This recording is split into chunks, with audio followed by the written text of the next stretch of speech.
Hello students, कैसे आप सभी लोग। उम्मीद है कि आप सभी लोग अच्छे होंगे। आरसीसी डिजाइन के 12th लेक्चर में हम डिस्कस करने वाले हैं permissible stresses in concrete and steel के बारे में। हमारे आरसीसी में कौन से स्ट्रेसेस डेवलप होते हैं कंक्रीट और स्टील रेनफोर्समेंट में, उन सभी के बारे में हम इस लेक्चर में डिस्कस करेंगे। और जो परमिसिबल स्ट्रेसेस होते क्या हैं, इसकी एक हम टेबल्स के बारे में जो है स्टडी करेंगे, इसे कहाँ यूज किया जाता है, इन सभी जो कॉन्सेप्ट्स के ऊपर हम इस लेक्चर में डिस्कस करने वाले हैं। तो चलिए बिना टाइम वेस्ट किए इस लेक्चर को शुरू करते हैं और डिटेल में डिस्कस करते हैं इस टॉपिक के बारे में।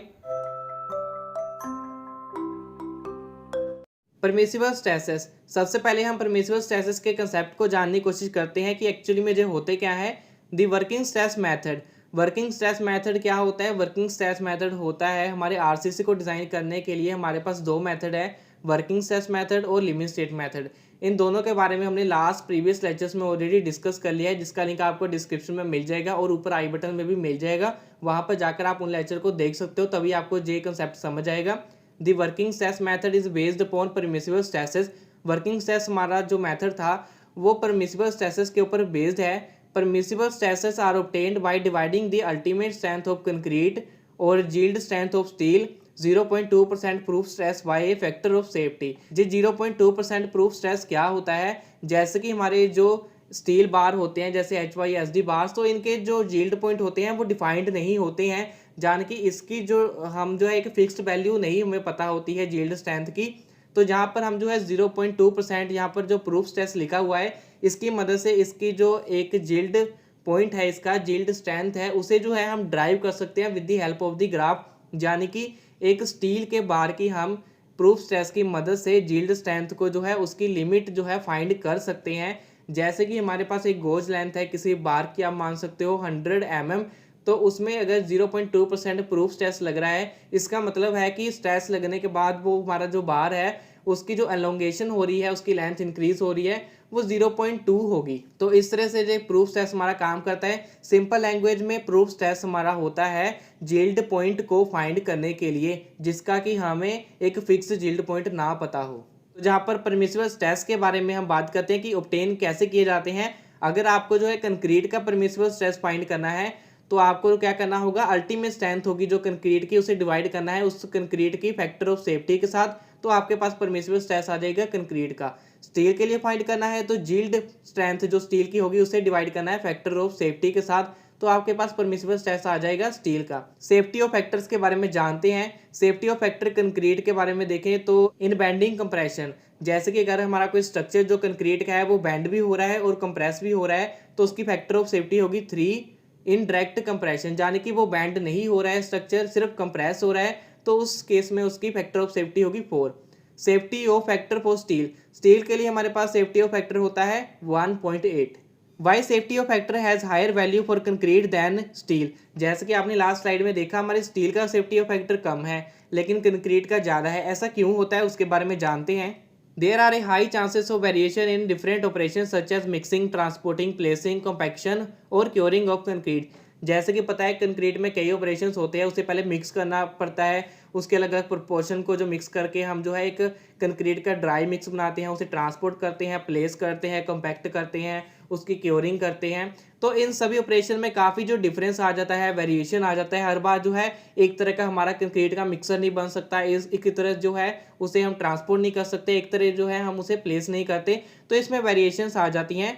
But in the other hand steel is manufactured in factory with high accuracy and strength is tested.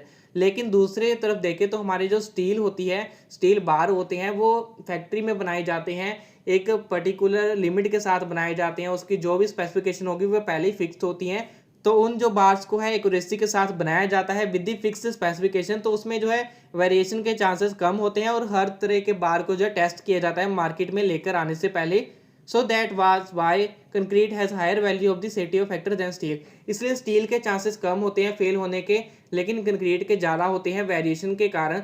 तो इसलिए हमने जो है कंक्रीट में ज़्यादा सेफ्टी ऑफ फैक्टर दी है as compare to the steel. यहाँ पर जो है परमिसिबल स्ट्रेसेस इन कंक्रीट का टेबल देख सकते हो। अगर IS कोड 456/2000 की बात करें तो उसमें पेज नंबर 81 पर टेबल नंबर 21, जो कि यहाँ पर मैंने आपको दिखाया हुआ है उसकी इमेज, तो ये आप वहाँ पर टेबल फाइंड कर सकते हो अपने IS कोड में। तो IS कोड आपके लिए बहुत इंपॉर्टेंट है, इसे हमेशा अपने साथ रखिए क्योंकि एग्जाम में भी आपको जो काम आने वाला है। अगर आपने इसका एक प्रिंट नहीं लिया है तो प्रिंट करवा के रख लीजिए। अगर आप अभी से प्रैक्टिस करोगे तभी आपको एग्जामिनेशन में भी इसका कोई फ़ायदा होगा। जहाँ पर अगर आप देखोगे तो जहाँ पर ग्रेड दिए गए हैं हमारे कंक्रीट के, उसके परमिसिबल स्ट्रेस दिए गए हैं कंप्रेशन में कि बैंडिंग में कंप्रेशन हो रहा है तो उसके क्या वैल्यू होगी, तो डायरेक्ट हो रही है तो उसकी क्या वैल्यू होगी, वो जहाँ पर दिए गए हैं। Permissible stresses in bond average for plain bars in tension, plain bar हमारे टेंशन में एक एवरेज बॉन्ड बनाते हैं तो उसमें कितना परमिसिबल स्ट्रेस होता है उसकी वैल्यू जहाँ पर है। आगे न्यूमेरिकल सोल्व करने में आपको ये टेबल काफ़ी काम आएगा।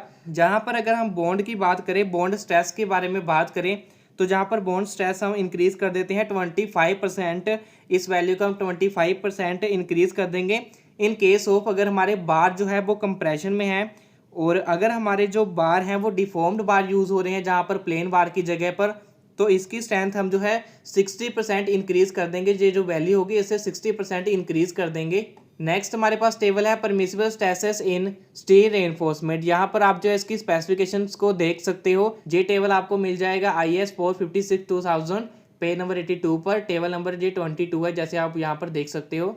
यहाँ पर अलग अलग तरह के हमारे पास जो बार्स है, steel, mild steel bar, medium tensile bar और HYSD बार, तो उसके परमिसिबल स्ट्रेसेस अलग अलग कंडीशंस के लिए हमें प्रोवाइडेड है। जहाँ पर लास्ट है हमारे पास टेबल नंबर 23 IS कोड में जो 456/2000 में पेज नंबर 84 पर है। टेबल नंबर 23 है जो है permissible shear stresses in concrete. जो हमारे शेयर स्ट्रेस होता है कंक्रीट में उसके लिए ये टेबल हमें दिया गया है जहाँ पर अलग अलग ग्रेड हैं और यहाँ पर हमारे जो है शेयर स्ट्रेस है।